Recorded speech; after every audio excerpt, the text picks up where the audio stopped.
en el centro. Okay, one more time. Big applause. Now everyone.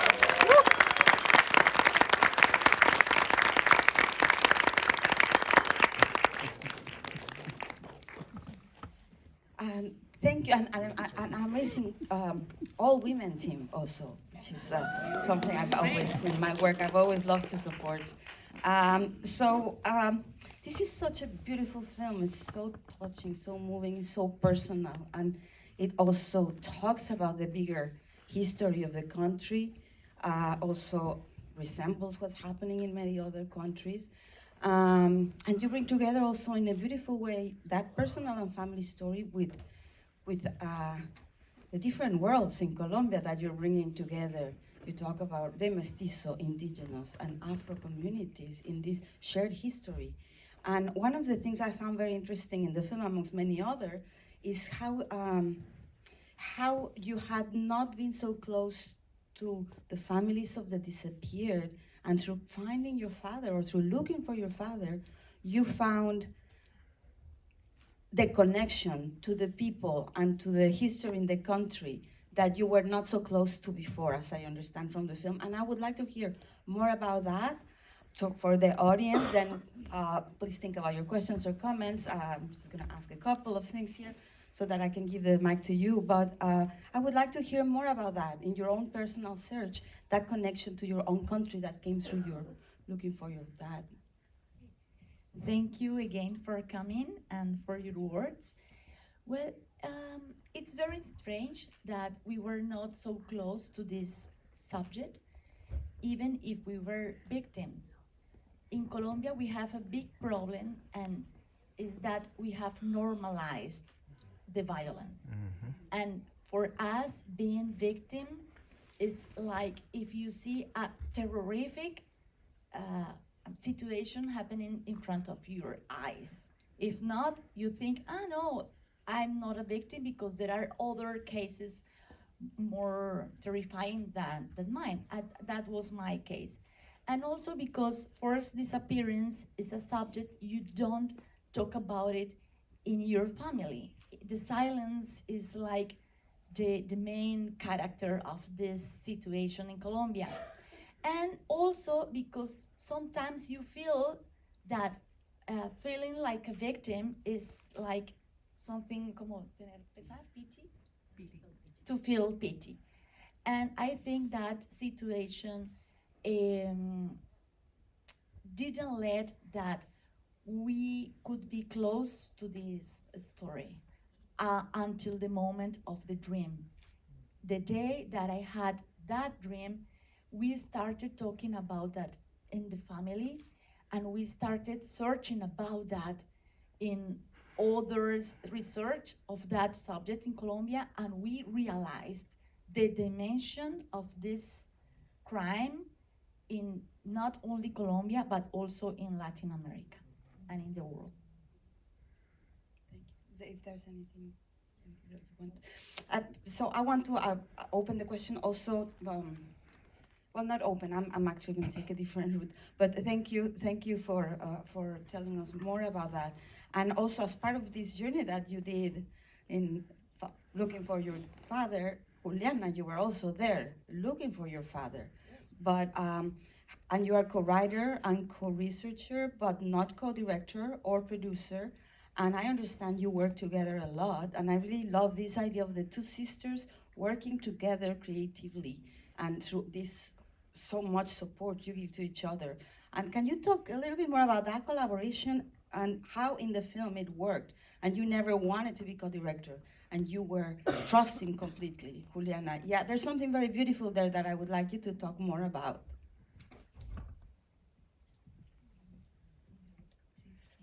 Juliana is going to speak in Spanish, and I'm going to do my best to translate her. Muy buenas noches para todos y todas. Good evening, everyone. Es un placer para mí responder esta pregunta. It is a pleasure for me to answer this question. Porque uno de los ejes de la película es principalmente la unión de mundos. Because one of the axes of the center of the film is the union of different worlds. Y la unión de las mujeres y de las hermanas a veces es complicado. And the union of women and very often of sisters is quite complicated. Este es un ejemplo para nosotras de crear narrativas testimoniales desde el amor. And this is an example for us to create storytelling and narratives from love. Trabajar con mi hermana ha sido una experiencia muy enriquecedora. Working with my sister has been a very enriching experience. Sus talentos son básicamente la perspectiva visual y yo complemento desde la perspectiva de la palabra escrita. Her talents are mostly from the visual perspective, and I come to complement it from the written and word perspective of it. Sin embargo, es un trabajo que se une como si fuera un río que va al mar.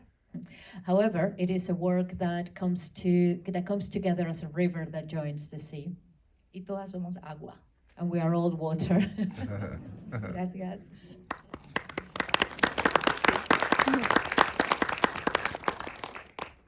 I can keep asking questions, but we have limited time, so yes, I want to give it to you.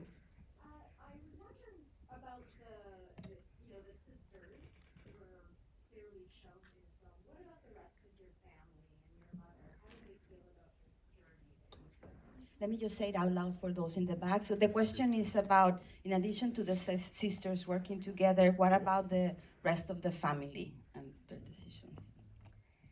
Thank you for asking this question.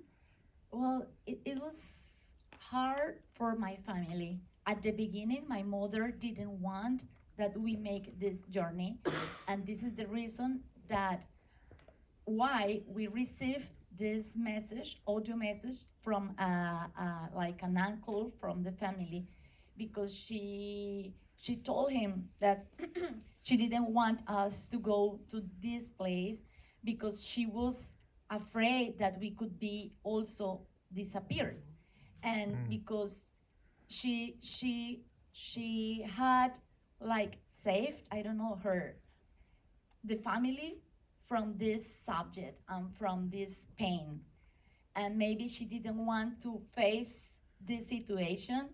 At the beginning, that was her like position. My brother, he was also encouraging us doing this film. At the beginning, we were working together, but then he felt that it was a job for my sister and I. And then when we started creating this film, they were supporting us, and they have supported us a lot during all this journey, because they understood that it was a moment to heal. It was not only to create something with our story, also to heal ourselves, and also to send a message to the world through our own story. One in the front, and then we'll go with you. Felicidades, es una obra tan profunda y también muy linda. Tengo una cuestión de su madre, doña Rubiela, y de las maneras en que mantenga su fuerza a pesar de la pérdida de su marido. Y también, muchas gracias. I'm just gonna repeat the question in English. So the question is about your mother, Rubiela, and the strength that she's kept throughout these years after her loss. You asked to talk more about that. Okay. My mother, during all our life, she put on a shield on her to, I don't know, maybe to have the strength to face this situation. And also, this was like the first, I don't know how to express, the first maybe option she had, but also she is a resilient woman. And through love and positive ideas, she, I don't know how to say, como condujo a la familia, o nos llevó. she led the family during all these years.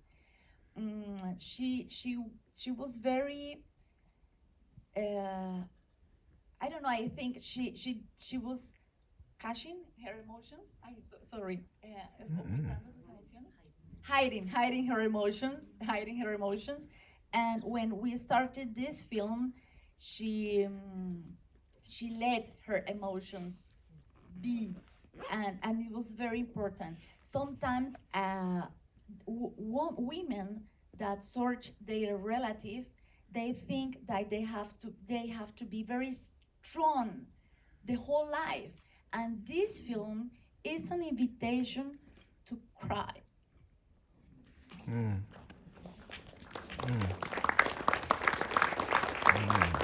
to heal through love and with a community.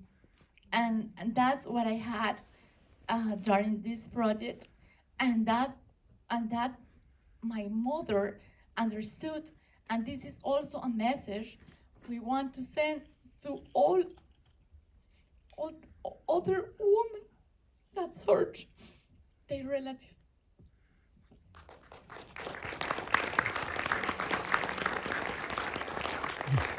Thank you, Angela, for bringing this story of healing through your own healing, of your healing. Thank you. And I know you have a question, but let me just intercept another question, because I would like to hear about Sandra also. You came into the team to work with these two amazing women. At what point did you join the project, and how was that collaboration? Thank you. It is a very beautiful story. Angela had been working for many years with Juliana to create an already an important, portrait of their lives. And I was teaching at the Masters of Production in Medellin, and Angela joined the course, and she was my student. And she decided to ask me if I wanted to come and be on board with the film. And I said, no, at the moment I'm not producing anymore. I am moving into something else in filmmaking and into the film area. No. And Angela, as persuasive as she is, she kept asking me to be part of that. And what happened, really what convinced me to join, was not only the beauty and knowing that she was able and they were able to create a very beautiful film, but also that she kind of threatened me, saying that the elders of the community had said that it had to be me, the producer of the film. And I was like, oh, well, gosh, when you get that information, there is no way you can keep saying no to that. So yeah, it was a call from there. Clear call. Yeah. Okay, and you had a question? You still have? At any time, did you feel that what you were doing might be dangerous for yourselves, for your family? And part two of that question is, when you go home, are you safe? Yeah, we were in dangers the whole time, because even if 30 years have passed after the forced disappearance of my father, because he was disappeared on an indigenous reservation that is rich, fertile, and it has a lot of problems around: illegal crops, sugarcane monocultures, narco traffic, a lot of problems. So it was complicated to decide to create this project around this area. But we decided not to go to look for the truth. Who disappeared my father? Who was that? We didn't want to point out that. We decided to create an atmosphere, and also that situation invite us to express our feelings through symbols and metaphors, with the sound, with the music, with the landscape. So we decided to tell this story through that, and that helped us to be safe. I can return home because we have like a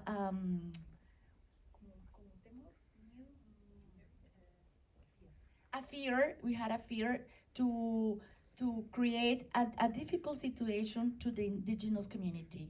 So we wanted to be very respectful with them, and we didn't put them arriesgar, put them in danger. And when we came back on January to present them the film, they said, okay, it's a good film. We are going to use it to talk about the connection to the land that we have, to the new generations, because it's something that is getting lost. And they felt well with the film. So we realized that we did a good job, but also that they were not in danger. We have time for one more question, all the way in the back. Yes, you. Yes. Hey, Say it out loud. Oh, the mic is low.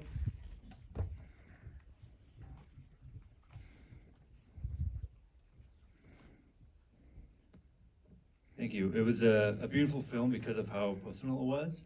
And I was wondering, kind of along the lines of the previous question where you said some members of your family weren't so open to the idea. I was wondering if you ever had any second thoughts about sharing a story that was so personal with the world. If you ever had any second thoughts about that.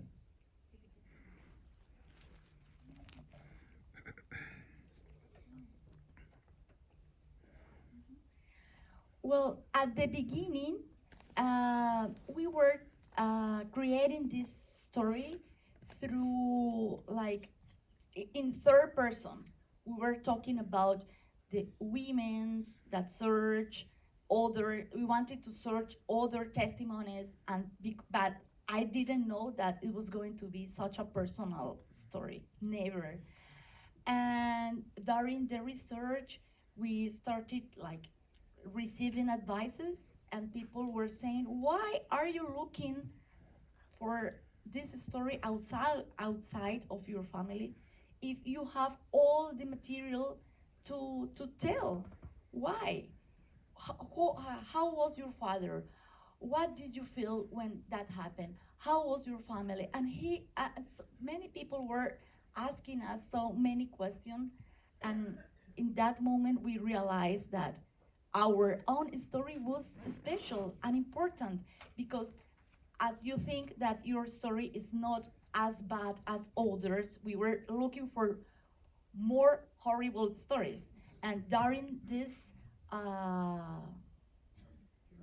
process, thank you, during this process, we realized that we had to tell this story from the soul, from the guts, and that's what we try to do. Beautiful. And I want to know more about the creative approach, but we don't have time. The team's gonna be outside if you wanna continue a conversation or ask questions. Thank you so much for being here. Don't forget to vote. Recommend friends and family. There's another screening tomorrow. You wanna take a picture? Yes, let me just finish this. There's another screening tomorrow at 10:45 a.m. Also, next to this theater.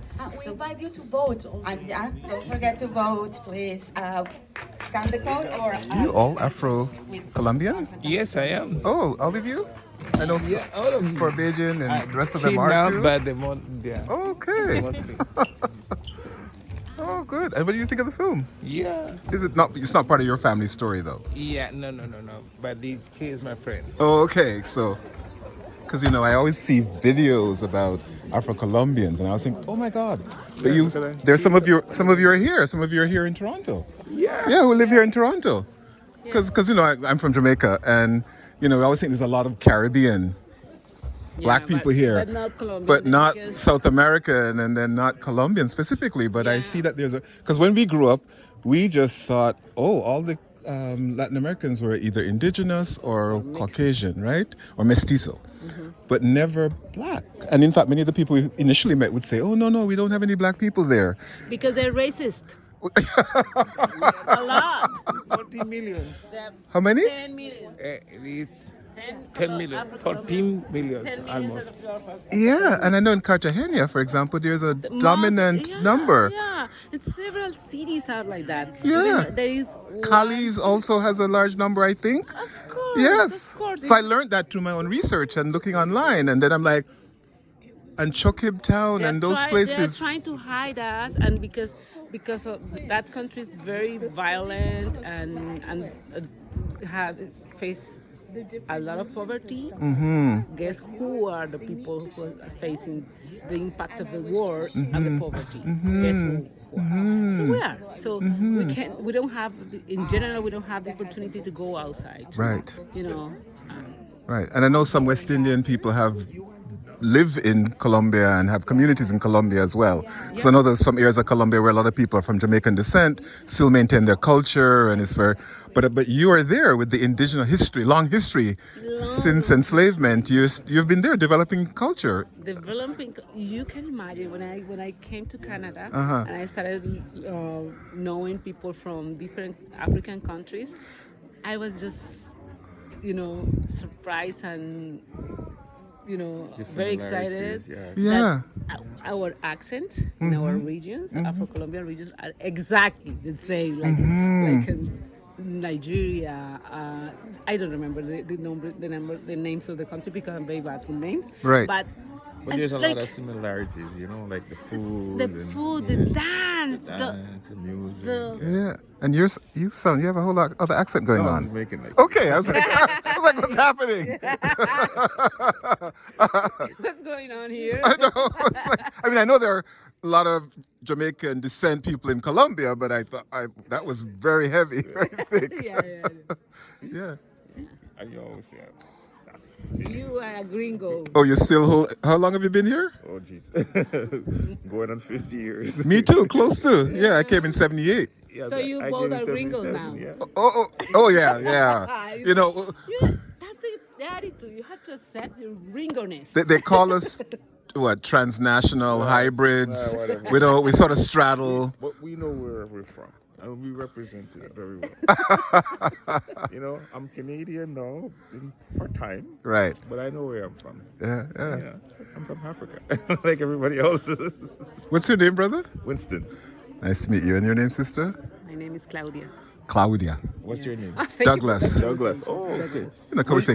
We say Claudia in Jamaica, and we say Claudia. Not even Claudia. Like they say in the Claudio. Yeah, everyone said my name the wrong way, except you. That just made the effort to say Claudia. A little early Spanish education in Jamaica because it's our second language. In Jamaica, it's Spanish, and so we learn a little bit initially, and then some of us, just like here with French, you start and then it's too hard, you just drop it. But so a little bit of that influence in me too. Yeah, and if I travel in Spanish countries, I find gradually as I'm immersed, I begin to pick it up. There's hope for me yet. See? There is hope for you. Nice to meet you. Thanks for talking to me on this. Nice to meet you. Nice to meet you, Douglas. And thank you for coming to see that. It's a beautiful film. I want to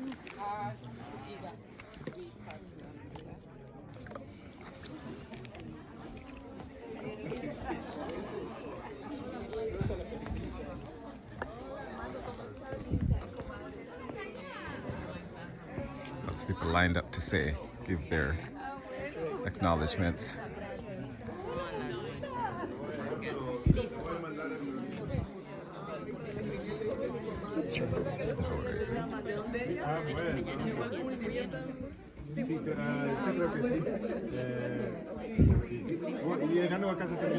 Voy a sumar aquí también con mi teléfono.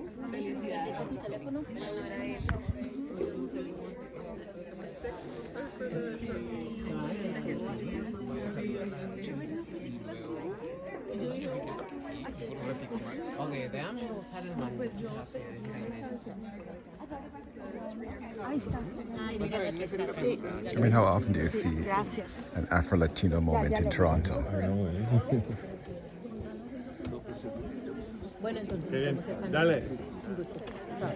Just to show you. People are more alike than they're different. Well, yeah. Well, it's so funny, when the grandmother came on the screen, That's my grandmother. Yeah, I was thinking the same thing too. My grandmother, you know, she holds a picture. She talks about her son. And I was a grandmother-raised child, so. Me too. Oh, you too? Yeah. You know how it is. I was, you know, I born in Kingston, my mom, and then my dad was living in the country farming in Trelawney. Right. And he took me, and so my grandmother is pretty much Yeah, I grew up with me. both of them. Yeah, both grandmothers? Yes. Which area of Jamaica are you from? Clarendon. Oh, which part of Clarendon? You know, there's a place called